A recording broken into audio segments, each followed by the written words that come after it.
The Most Wonderful Doll in the World, Part 2. So Dulcie thanked her, but when she went upstairs, she put the skater in the drawer along with Miss Abernathy, and after a minute she picked up Mary Alicia and put her in the cupboard also. When Margie came over to play, Dulcie suggested they have a game of hide and seek instead of dressing up like nurses and playing doll hospital. Since I lost Angela, I don't feel like waiting on the others, she told Marjorie. Who was Angela? Asked her friend. She was the most wonderful doll in the world, said Dulcie. She had real yellow hair and eyes that opened and closed and patent leather shoes with heels and a purse with a handkerchief in it and little tiny leather gloves. She could say Mama and Papa and sing Rock-a-Bye Baby and wave her hand and take steps. She had skates you could put on and take off, and when you wound her up, she skated. Won't your parents give you another? Margie wanted to know. There'll never be another Angela, said Dulcie. She had a raincoat too, and rubbers, and a teensy umbrella that you could put up when it rained.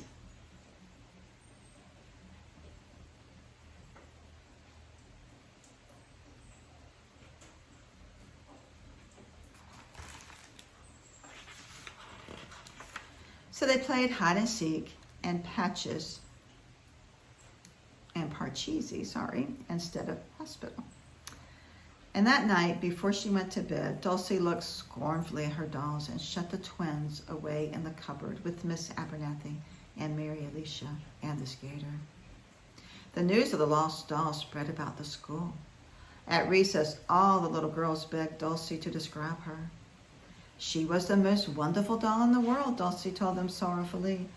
Her name was Angela, and she had real yellow hair, eyes that opened and closed, and patent leather shoes with heels, and a purse with a handkerchief in it, and little tiny gloves and skates you could put on and take off. When you wound her up, she skated, and she waved her hand and took steps. And she had a raincoat and rubbers and a teensy umbrella you could put up when it rained. My doll has a nightgown and a bathrobe, said one of the little girls. Dulcie remembered hard. So had Angela, she declared. She had a nightgown and bathrobe to match, and pajamas and red velvet slippers that turned up at the toes. I guess she didn't have a riding costume like my doll, said one of the third graders who was listening. Of course she did, said Dulcie. She had a riding costume, and she had a little bathing suit with a rubber cap. Oh, goodness, said the little girls. You'll never find another doll like that. No, I won't, Dulcie said.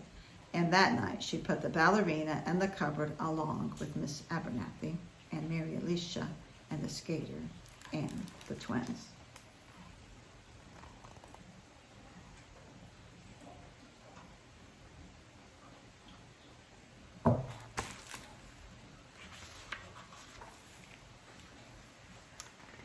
Did you hear about Angela? Dulcie asked her grandmother when her grandmother came to spend the day. I've lost her, and she was the most wonderful doll in the world. She had real yellow hair and eyes that opened and closed and patent leather shoes with heels and a purse with a handkerchief in it, little tiny gloves and skates that you could put on and take off. When you wound her up, she skated. She could say Mama and Papa and sing Rock-a-Bye Baby and wave her hand and take steps. She had a raincoat and rubbers and a teensy umbrella that you could put up when it rained, and a nightgown and a bathrobe to match, pajamas and red velvet slippers that turned up at the toes, and a riding costume and a little bathing suit with a rubber cap. Well now, said Dulcie's grandmother, I'll get you another doll when I go to the city. I saw one the other day, a doll with a cowgirl suit like yours. Angela had a cowgirl suit too, said Dulcie proudly, and a tiny gun and a tiny holster and spurs. Oh dear, said Dulcie's grandmother. I expect I have to get you something else then. So when she went to the city, she sent Dulcie a box of watercolors, which Dulcie had to give away because she already owned a set exactly like them. And it made Dulcie so dissatisfied that she took the bride doll and shut her away in the drawer to keep company with Miss Abernathy, Mary Alicia, the twins, the skater, and the ballerina. By the time the winter was over, only the dollhouse dolls remained in their proper places.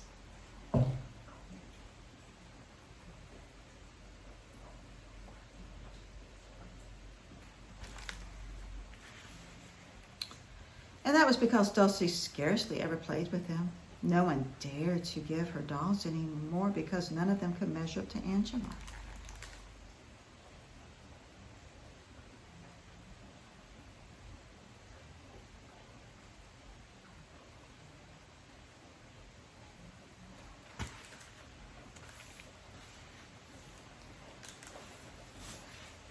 Her father stopped bringing dolls home with them on special occasions like Valentine's Day and Easter. Aunt Tabby brought her only candy, the hard kind that Dulcie disliked. On her birthday, she had a birthday party, but all she received were clothes and games.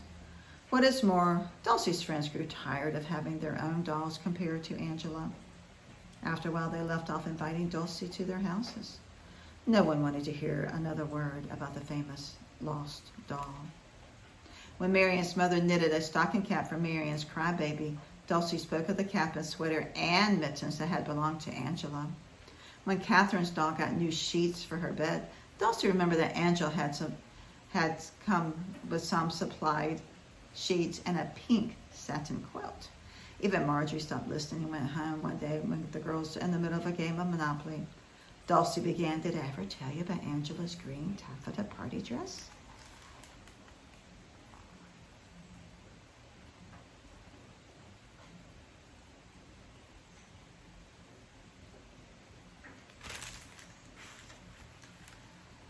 Soon Dulcie was spending her afternoons alone. By that time it was spring and the leaves were beginning to come out on the trees.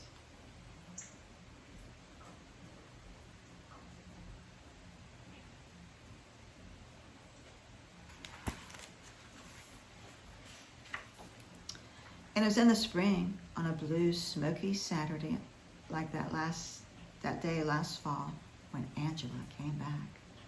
Dulcie had been playing hopscotch with a new little girl named Isabel, who had moved into the second house from the corner on Dulcie Street.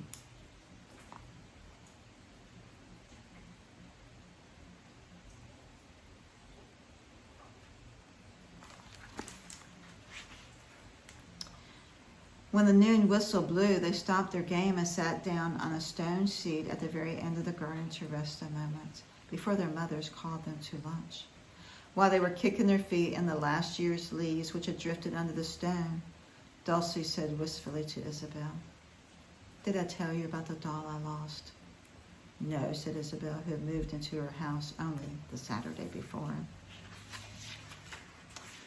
"She was the most wonderful doll in the world," Dulcie began dreamily as she had so many times before. "She had real yellow hair and eyes that opened and closed. She said Mama and Papa and sang Rockabye Baby. She could wave her hand and take steps. She had patent leather shoes with heels and a purse with a handkerchief in it and little tiny gloves and skates you could put on and take off. And when you wound her up, she skated. She had a raincoat and rubbers and a teensy umbrella that you could put up when it rained, and a nightgown and a bathrobe to match, and pajamas and red velvet slippers that turned up at the toes, and a riding costume and a little bathing suit with a rubber cap, and a cowgirl suit with a tiny gun and a tiny holster and spurs, and a cap and a sweater with mittens and sheets for a bed, and a pink satin quilt, and a green taffeta dress for parties." "My doll has a Sunday coat," said Isabel.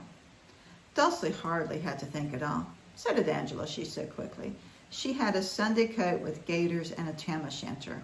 There was a feather in the tam o' shanter." So the tam o' shanter is like a little Scottish, almost beret hat. And gaiters are those things on the bed that they would wear on their legs. Almost like soccer shin guards, but they weren't. They were for everyday wear. I guess little girls wore dresses and that kept their legs warm.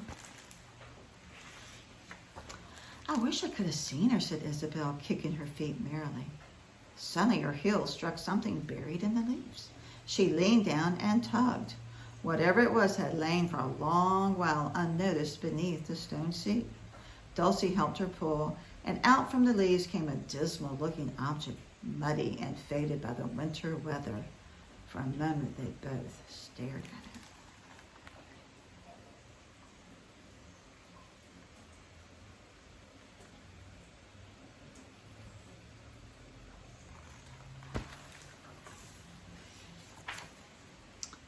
looks like a doll, said Isabel.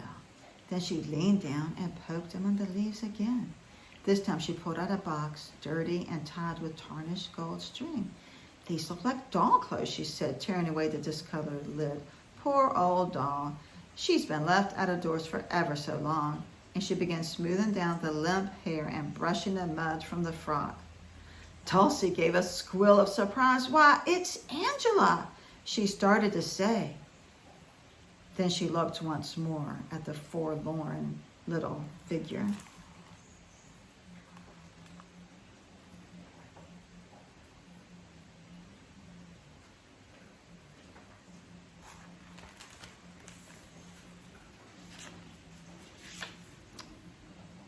Oh, no, not Angela. Surely not. This doll was small, and other hair must certainly have once been yellow, and her eyes could possibly open and close. She wasn't the least like the Angela she remembered. This couldn't be Angela, Isabel said. This doll doesn't say Mama or Papa. No, Dulcie agreed, swallowing hard. And she doesn't have many clothes, Isabel went on, looking through the things in the box. There aren't any raincoats or rubbers or bathrobes or bathing suits. No, said Dulcie. She looked sadly at the few simple dresses laid out before her. There's no cowgirl suit. I don't see any sweaters or mittens or teensy umbrella. And this doll couldn't wave her hand or skate in a million trillion years. And she doesn't have any green taffeta party dress or Sunday coat with gaiters. No, Dulcie gulped again. She doesn't even have patent leather shoes with heels, Isabella cried. She's just an old, ordinary doll. I wonder where she came from. And she threw the funny, dirty little figure carelessly into Dulcie's lap.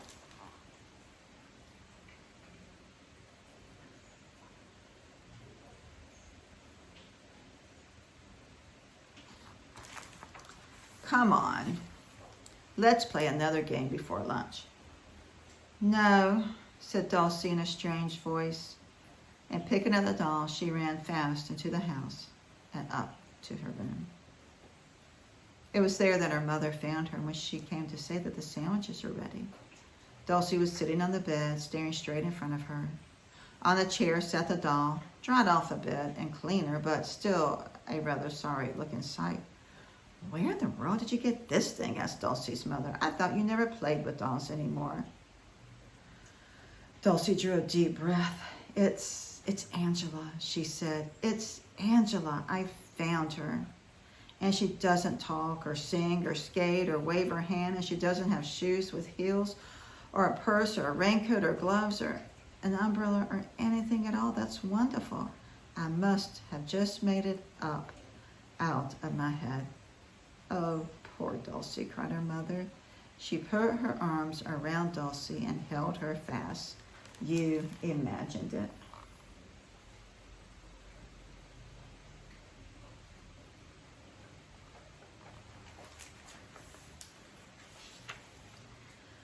Dulcie still didn't cry. Yes, she said, I imagined it. Then she let just 2 round tears fall from her eyes and down her cheeks. But I thought it was true. I did think I remembered.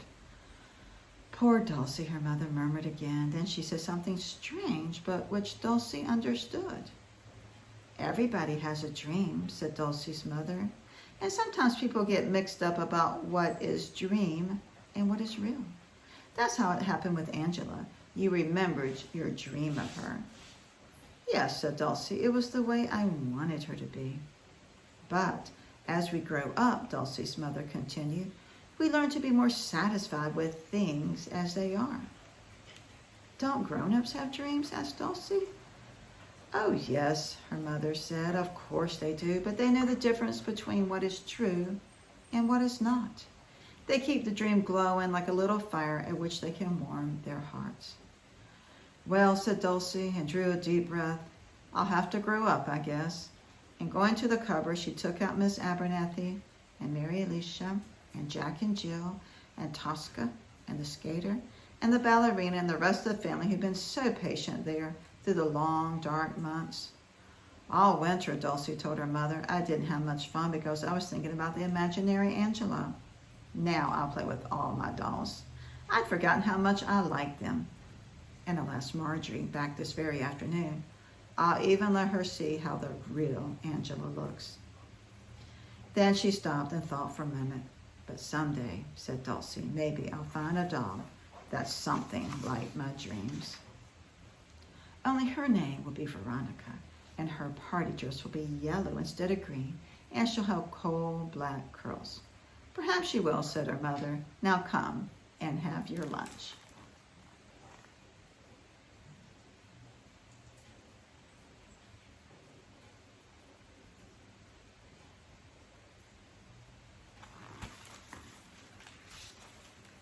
It wasn't long after that Mrs. Primrose returned to the house she had left.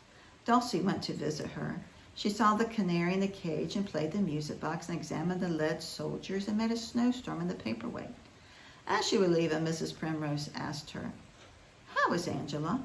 "Angela's fine, thank you," said Dulcie cheerfully. "I lost her for a while, then I found her again, and she's one of my favorites." She paused and looked up at her friend.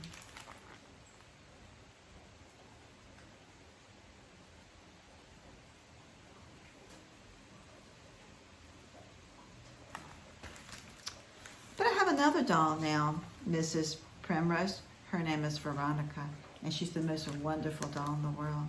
She has coal black curls and eyes that open and close, and she says Mama and Papa and sings Rockabye Baby. She can wave her hand and take steps. She has patent leather shoes with heels and a purse with a little handkerchief in it and little tiny gloves and skates that you can take off and put on. When you wind her up, she skates. She has a raincoat and rubbers and a teensy umbrella that you can put up when it rains, and a nightgown and a bathrobe to match, and pajamas, and red velvet slippers that turn up at the toes, and a riding costume, and a little bathing suit with a rubber cap, and a cowgirl suit, with a tiny gun and a tiny holster, and spurs, and a cap and a sweater, and mittens and sheets for her bed, and a satin quilt, and a yellow taffeta party dress, and a Sunday coat with gaiters,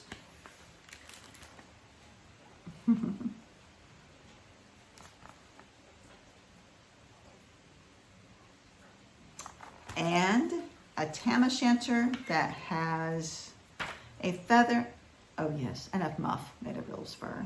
My goodness, said Mrs. Primrose, astonished. What a remarkable doll she must be. Wherever did you get her? Dulcie looked solemnly at Mrs. Primrose. Her eyes opened very wide. Then all of a sudden she began to giggle. Nowhere, she said. I made her up out of my head. She's just imaginary, but my other dolls don't mind, and I'm very fond of Veronica. I see, said Mrs. Primrose. She sounds like a very fine sort of playmate. Then she too paused and looked Dulcie over from head to toe. Why, child, she exclaimed, how tall you're getting, and I think you have changed while I've been away. Dulcie, I do believe you're growing up.